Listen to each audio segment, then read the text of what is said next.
Hello. This is Lesson 2 of Value Added Tax. After this lesson, you will be able to understand the VAT registration categories and the tax periods. VAT categories.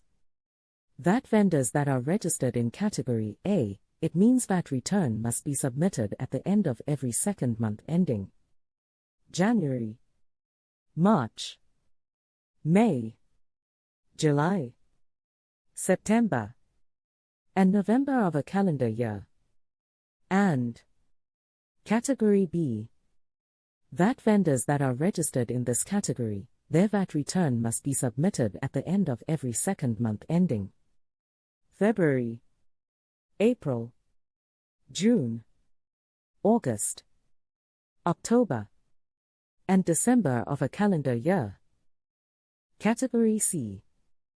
VAT vendor must submit a VAT return for each calendar month. VAT vendor must have a 30 million taxable supplies per 12-month period. VAT vendor must apply in writing to be in this category. VAT vendor may be placed in this category if they repeatedly fail to perform any vendor obligations. Category D. VAT returns must be submitted every 6 calendar months ending February and August. This category is suitable for farmers or farming enterprises, associations not for gain, and micro-businesses. The turnover of the VAT vendor must be less than 1.5 million rands per year. Remember, companies or close corporations' financial year-end will determine the end of a tax period. Category E. VAT returns must be submitted every 12 calendar months, ending the last day of the financial year-end.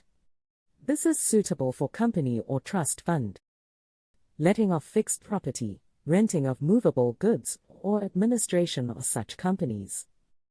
You must apply in writing to be in this category. And that concludes this Lesson 2 of Value Added Tax. Stay tuned for more topics to follow. Goodbye.